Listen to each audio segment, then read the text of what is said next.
Walking is one of the simplest and most accessible forms of exercise, yet its benefits extend far beyond physical health. From boosting mental clarity and emotional well being to fostering creativity and social connections, a regular walking routine can transform multiple aspects of life. What makes walking such a powerful habit, and how can people incorporate it into their daily lives for maximum impact? As part of this series, we had the pleasure of interviewing Kaleigh Ray. Kaleigh is a staff writer at Treadmill Review Guru, an ACSM certified exercise physiologist, and a biomechanist who specializes in running. Despite her 15-year career as a long distance runner, Kaleigh doesn't underestimate training at a slower speed. She's a huge proponent of regular walking, incorporating walking breaks into her training and helping others find easier ways to accumulate their daily steps. How are you today? I'm good. How are you doing? Super.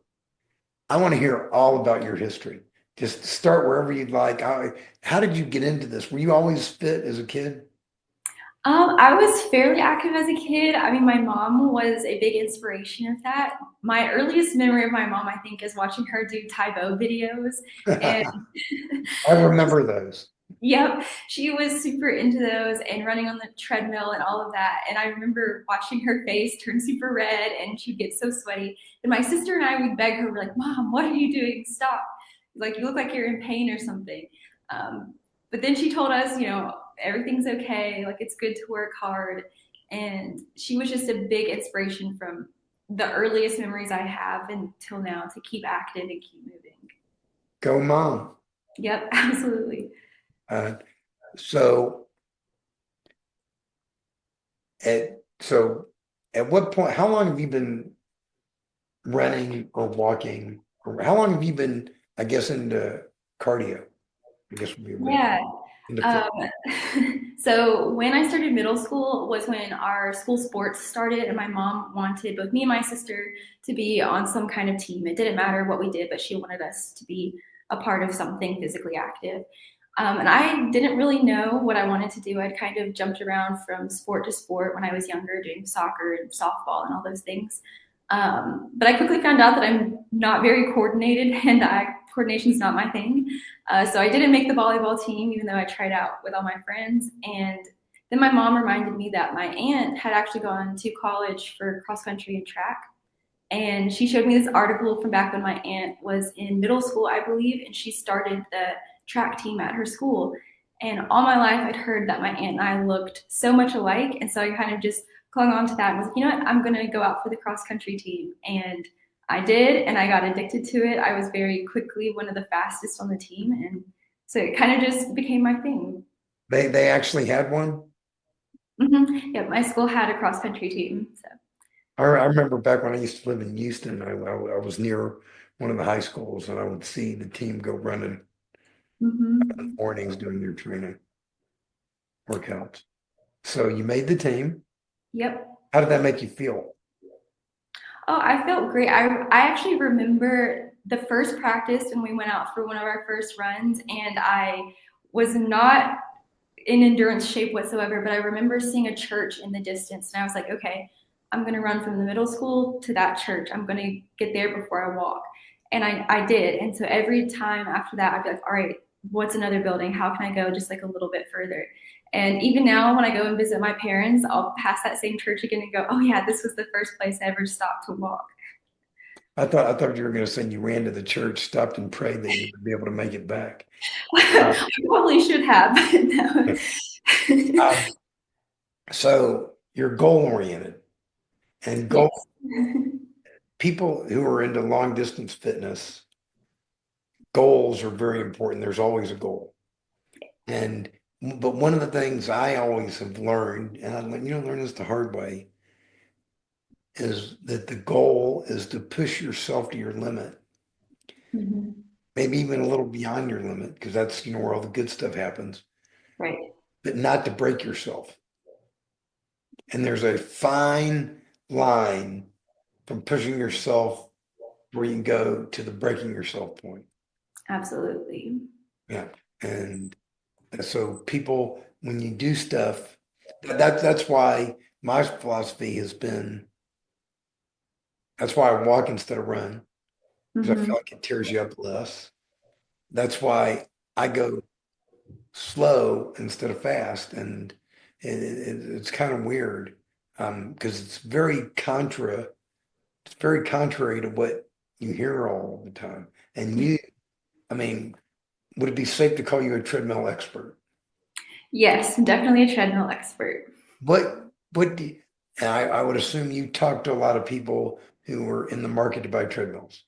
Yes. What kind of mindset, or where are most people at when they want to get a treadmill? What's going on in their head? Yeah, so it's definitely all over the place. We've kind of seen a resurgence of people looking for treadmills for just weight loss, but also people who are mainly weightlifting looking for treadmills. So it can kind of be across the board.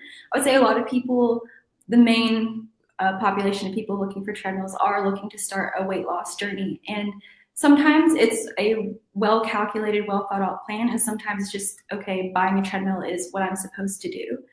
So sometimes it's taking a step back and going, okay, like actually, is this the right step for you in your weight loss journey, or is there a better strategy for you? My philosophy about treadmills are they're great as long as you use them.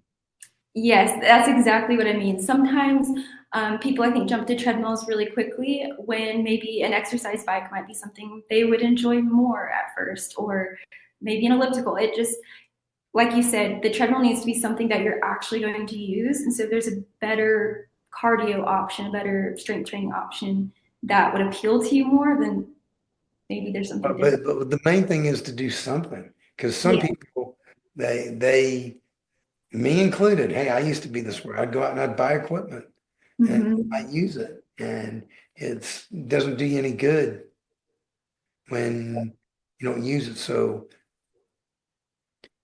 you, I'm trying to think how to phrase this. Let's, so I think an important part of this is the mindset, Hmm. how you identify yourself, how you look at that treadmill, or look at that exercise bike, or look at that rowing machine, Hmm. whatever. Is it your enemy? Is it your friend? Is it part of you? Are you part, is it not part of you? Hmm. Whatever. I mean, I think it's very much, you ever heard the phrase changing your identity? No. Becoming a person who uses the treadmill Ah. as Mhm. opposed to the person who owns a treadmill. I think that's a good point. I mean, I think about myself as a runner, like I've been running for over 15 years now. So it's such a core part of my identity. Like I can't imagine my life without doing it. And so I think you're very right. Like if you become that person who wakes up and goes for a walk or who comes from home from work and gets on their treadmill, it's ingrained into your daily activity. It becomes part of you. You feel less yourself when you don't do it. So so I guess it takes forming positive habits. Because I mean, let me ask you, do you have some mornings where you're very motivated to run and it's a piece of cake? You Hmm. get up, you either go outside or you get on the treadmill, whatever you're going to do, and you go run.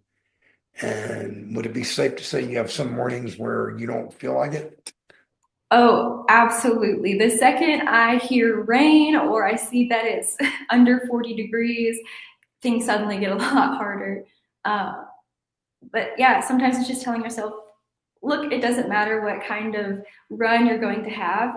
You got to do it now. Or for me, if I don't do it now, I'm going to have to do it later. And it doesn't feel as nice when I do it after work and I've been busy all day already. So might as well do it now. I Yes. just think those positive um, feedback loops where I'm like, okay, if you don't do it now, you just do it later. You just keep putting it off. So it's the decision is already made to do it now.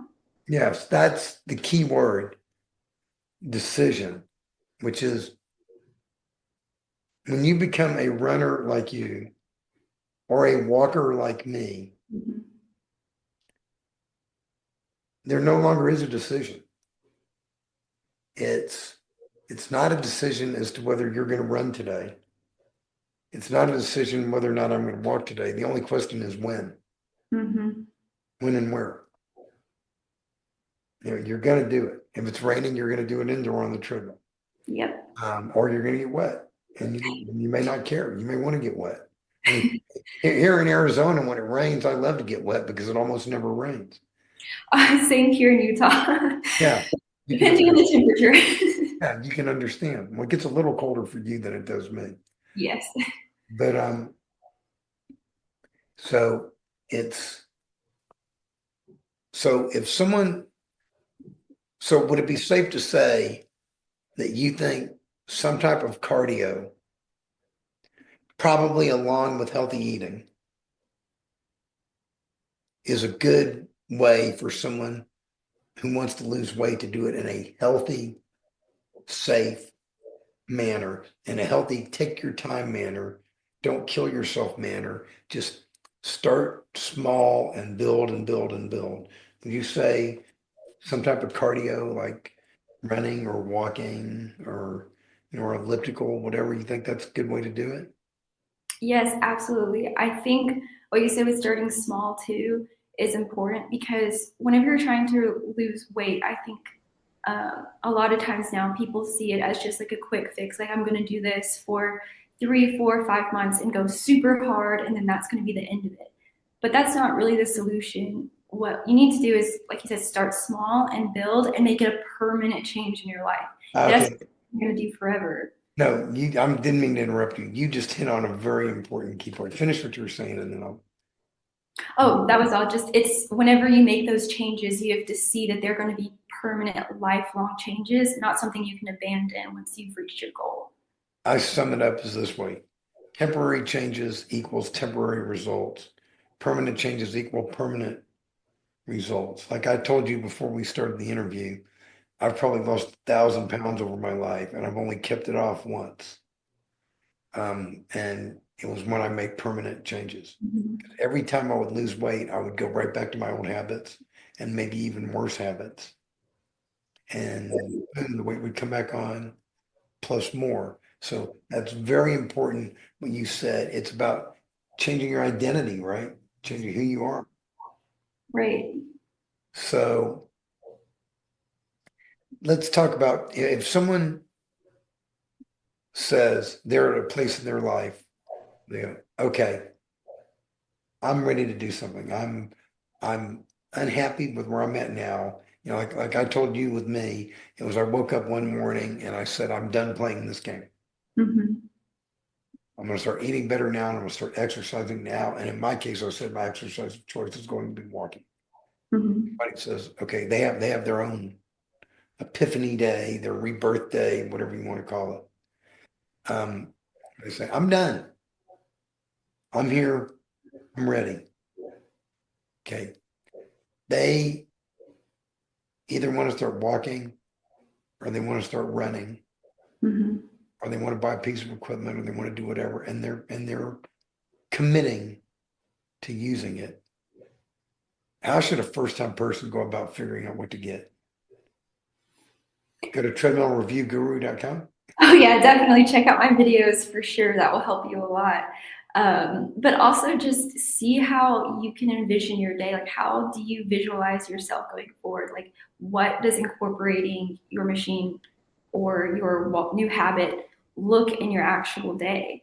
And then also, like, do you have the support of other people around you? Because if you can get in with some friends or some family who are also going to be using the same machine or who are doing the same habit, like that can really reinforce what you want to do because you have that accountability and that groups, that social support that's so important. Because I think it can be really bleak to just stick a machine in a corner and just try to get in there by yourself every day. Like you need to one form community around it and then also have a positive outlook of all right, so this is how I'm going to start my day and it's going to set off a whole chain of events of I feel energized in the morning and I'm going to keep going all the way through the afternoon with that. I've already conquered this one thing and I can keep going. It's an interesting point again that you raise about the sense of community. Um, I found in my own personal journey, a lot of what I did, especially in the beginning, I didn't always have the support, Hmm. that I wanted, but at some point there's determination. And and and also as I tell people, when I started my walking journey, when you walk as much as I do, you meet some very interesting people. And would you care to guess who the most interesting person is you meet on your journey? Yourself? Yes, yourself. Figure out who you are, what makes you tick. And Mhm. at some point you become your own support. And you really do. But yes, community is wonderful when you have it. And that's one of the things I'm working to build.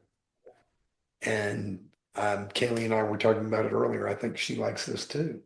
We want to build a community because community is very important because you will sometimes encounter people who poo-poo on your ideas, who might question what you're doing. I mean, Mhm. like I know when I first started losing weight, I had to buy new clothes 5 times in the process. And the first time I did, I could not give away my old clothes fast enough. I didn't keep any of them. I gave it away. And a bunch of my friends and family said, "Why'd you give your clothes away? What happens if you need it again?" And I said, "Gee, thanks for the vote of confidence. Right. Really appreciate it." But you, so sometimes my point is sometimes you need to lean on yourself. And then when you have the support, take it, go Mhm. for it, relish it, love it, appreciate it, look for it, cultivate it, and be supportive to others. But Mhm. also, if you encounter times where you're not getting it from somebody else, lean on yourself. That I guess that's one. Does that make sense? Yeah, absolutely. I would say too, like I know I've had a lot of trouble because running is an individual sport. And so a lot of mornings I'm heading out the door by myself. But I Get a think dog, get a dog, get a dog. I have three cats. I don't know if they would like that too. No, cats, no, cats are not right. Um, but I think one of the big things about the world we live in now is that we can also find virtual communities. So you don't have to have someone there with you in person if your family or your friends right there with you are not seeing your goals like you're seeing them. Like you can seek out other people too who are maybe alone, but really right where you are. Absolutely. And that is very important. It's easier than it used to be, but it Mhm. also is harder, in some ways too. But it's all there if you look for it and want to use it. Mhm. Um, so what can you take just 4 or 5 minutes and give people a little bit of idea about, what kinds of different treadmills there are, some of your thoughts? And give the five, tell us everything about treadmills in 5 minutes or less. Oh no. um, Man, where to start? Okay, so I think most people are probably familiar with the traditional running treadmill. So, kind of like the commercial units that you'd see in the gym, you can buy an equivalent, more affordable equivalent of that for your home. So, that's gonna be a motorized treadmill. So, there's actually a motor in it, whereas there's also manual treadmills that don't have a motor. These are typically curved and they have slat belts, so you're actually powering it. And these are great if people are looking for something to put in their garage gym. That's the kind of treadmill that I recommend. One, because it's still typically covered under warranty if you do put it in your garage, whereas these motorized units, if you put them in their garage, sometimes it invalidates the warranty. So that's No, something I to didn't always. I didn't know that. Sorry, what was that? I didn't know that. You just taught me something about that. Yeah, it's one of the toughest things about treadmills because I think most people don't have an actual home gym in their house. So the first place they're going to put it is the garage. So be careful about that. A manual treadmill can be really good. But you mentioned you have a manual treadmill and you feel like it's more for running. I do definitely think that's one limitation for these curved types of treadmills. It's just that they do feel more comfortable for running or jogging in general, but you can walk on them. And then the newest category of treadmill that we've seen this huge explosion around is walking pads. And these are really affordable, cheap units. You can find them on Amazon and places like that. That they're just walking pads. They're much smaller. They don't have these uprights and this big console. It's just a little pad on your floor. And these can be great for the short term. I definitely recommend being cautious about investing in one if you are walking as much as you are Stanley, because you'll burn these out very quickly. Very few people walk as much as I do.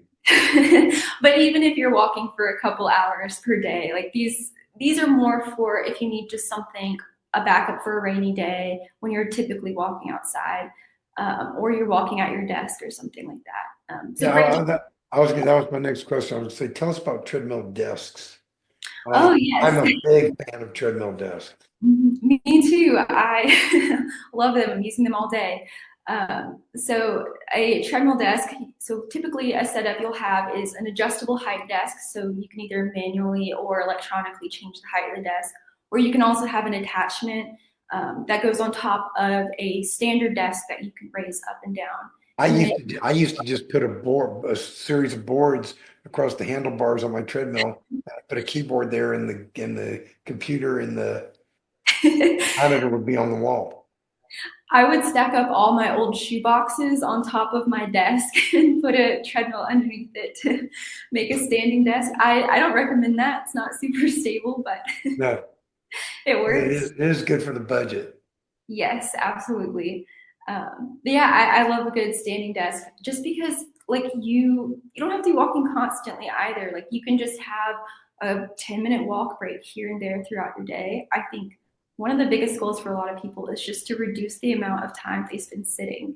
And also the stress. It reduces stress. Even that 10-minute walk reduces Mhm. stress. See, fortunately, it was back in 2007. I had a doctor tell me, he said, Stanley, put a treadmill in your office, put a phone next to the treadmill, and set it at 2 miles an hour. And when you're on the phone doing your business, walk on the treadmill at 2 miles an hour. That Yep. was very good advice. He didn't tell me anything about changing what I eat, but that was very, very, very good advice. And I still do some kind of version of that. Um, and what about accessories on the treadmills, like drink holders, places to put stuff? That's one of the problems I have with the manual treadmill that I have. Mm. There's no cup holders, there's nothing on it. So I think one of the limitations with manual treadmills is because like they typically are narrower than a standard fitness treadmill. A lot of people need to be really mindful about where their foot placement is. So the treadmill companies eliminate a lot of those features so that you're being very mindful of where you're walking and you're not getting Okay. distracted by anything. But I agree with you. I'd like a cup holder too, just so you can stay hydrated if you're on there for a long time. I mean, I remember when I bought my Assault Runner Pro treadmill, Mm-hmm. I put a little basket. I had to make it, a little basket to go in front to put stuff in. And I posted that on their Instagram page, and it was like an instant hit. What a good idea. Obviously I wasn't the only person who wanted something like that. Yeah. What what about this idea about long duration exercise philosophies? Um, One of them is exercising at a go, go, go, go, go pace. Another one is interval training where you're going fast and then you're slowing down, and then you're going fast and then you're slowing down. Mm-hmm.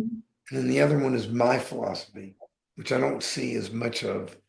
I call it snail's pace, where I mean, every single time I go walking with somebody, almost every single time, they tell me, Stanley, you walk so slowly. I mean, I walk at probably 2.4, 2.5 miles an hour. Mm-hmm. And they say, Stanley, you're walking slowly. And I go, yeah. But then an hour later, when they poop out, I'm just getting started.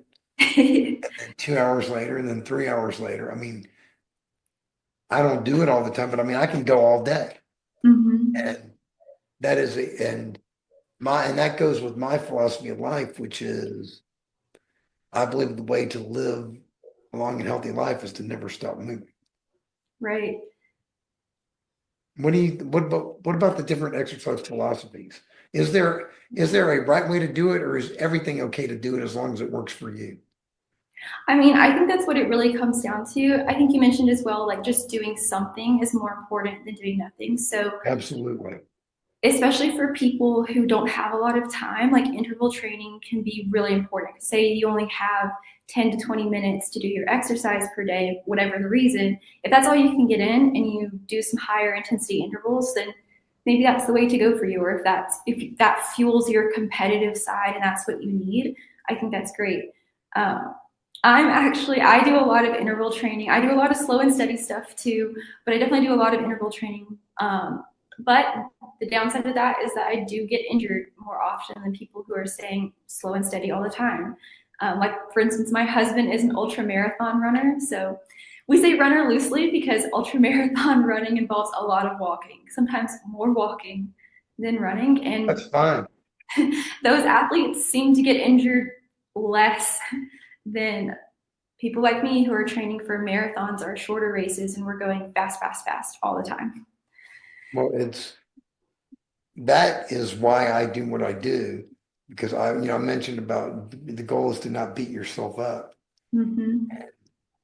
I have found that I've been able to maintain what I do because of the way I do it. And I've done lots of marathons, but never any official ones because Right. too slow. They close the course after like 6 hours, and that takes me 10, 11 hours. So, I never get it done. So it's always been unofficial. Right. Um, but that it's first of all, it's interesting that you married someone who's also a runner. We did meet on the college cross country teams. Good. So good place. You hear that? Anybody looking for a spouse, get on the college cross country team. Yep. Oh, we have several former teammates who also found their spouse that way. Yeah, it's good. It's good you found someone you're compatible like that. Mhm. And it reinforces your healthy habits because when you have someone who wants to continue exercising and is passionate about being healthy like you, it's a lot easier. Um, in closing, is there anything else you want to add? I mean, talk about your company for a minute, and the company you work for, Treadmill Review Guru, and anything else you want to talk about. Yeah, so one thing that we're really working on right now is like I'm always staying on top of the latest and greatest technology when it comes to treadmills and exercise equipment.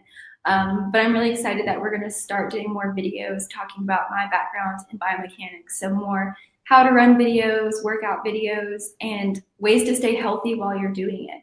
That's kind of the next thing that we're going into. So, I'm really excited to see that roll out in the next few months. If you need a guinea pig for any of the videos, I volunteer.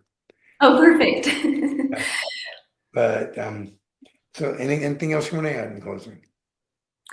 Um, Gosh, anything else? Well, if you're thinking about starting a weight loss journey or a new fitness journey, whatever your exercise goals are, one, check out our channel at Treadmill Review Guru, but also start small. Do whatever you can where you're at. You don't have to have a huge plan, even if it's just going outside for a walk today. That would be great. And I've checked out the website. Not only do they have tons of reviews on equipment, they have links for all the stuff too, so you can find it. They tell you what it costs. They have links for you to find it and links for you to get it. And they give you all the tremendous support. I mean, I love that website, and Thank you. it's amazing that I never knew about it. But Kaleigh, Well, thanks for helping get the word out. you're welcome. Take care and thank you. Thank you.